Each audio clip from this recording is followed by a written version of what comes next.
नमस्कार मंडळी. तर मी आत्ता आले आमच्या शेतामध्ये आणि आमचं शेत म्हणजे अगदी घराच्या जवळच. हे माझं बघू शकता मागे घर दिसतंय आहे.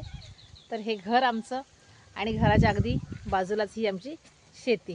तर शेतीमध्ये अगदी हिरवळ पसरलेली आहे भर उन्हाळ्यात आता मस्तपैकी.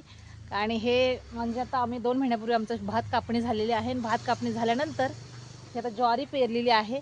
ज्वारीचं बी पेरलं आणि मस्त असं उगवलं आहे.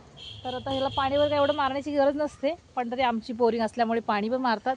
आणि हे पिकवण्याचं कारण की आत्ता आमच्या कोकणामध्ये गुरांना आहे ना हिरवळ असं मिळत नाही. हिरवा चारा आता ह्या महिन्यांमध्ये वगैरे मिळत नाही.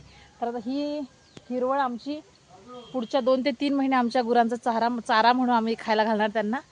आणि मस्तपैकी त्यांना गुरांनाही खूप छान असं हिरवा चारा मिळतो म्हणून ही अगदी ज्वारीचं पूर्ण शेतामध्ये लावलेली आहे. हे जेवढं मागे दिसतंय तेवढी माझ्या वडिलांची शेती आहे. आणि हे आमचं घर इथं जवळ. हापूस आंब्याला आलेला आहे मोहोर. तिथे आहेत आंबे. आमच्या शेतामध्ये आंबे लावलेले आहेत, काजू लावलेले आहेत. तसेच हे बघा चिकूचं झाड आहे, तिकडे कढीपत्त्याचं झाड आलेलं आहे, चाफा आहे, नारळ झाड आहे, तेजपत्ता लावलेला आहे. हे बघा घेवड्याची शेंगा, असं खूप. हे बघा फणसीचं झाड आमचं छोटंसं आहे पण हे तर मोठे होईल. आणि त्या तिकडे कोपऱ्यावर खूप मोठं झाड आहे आमचं फणसाचं. खूप फणस त्याला येत असतात. तर हे बघा हे खालच्या पट्टीमध्ये मी आली, तिथे सुद्धा ज्वारी पेरलेली आहे. आणि हा आमचा माच. ह्या माचावर पेंडे रचून ठेवलेत. हे पेंडे म्हणजे तर वर्षभर गुरांना खाण्यासाठी.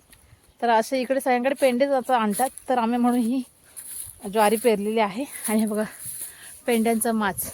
तुमच्याकडे ह्याला काय म्हणतात हे मला कमेंटमध्ये नक्की सांगा. आणि आमच्या माचाच्या मेढी बघू शकता. आणि हा आमचा वाडा आहे इथे गुरांचा.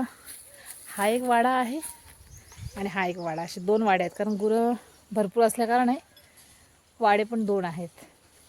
तर चला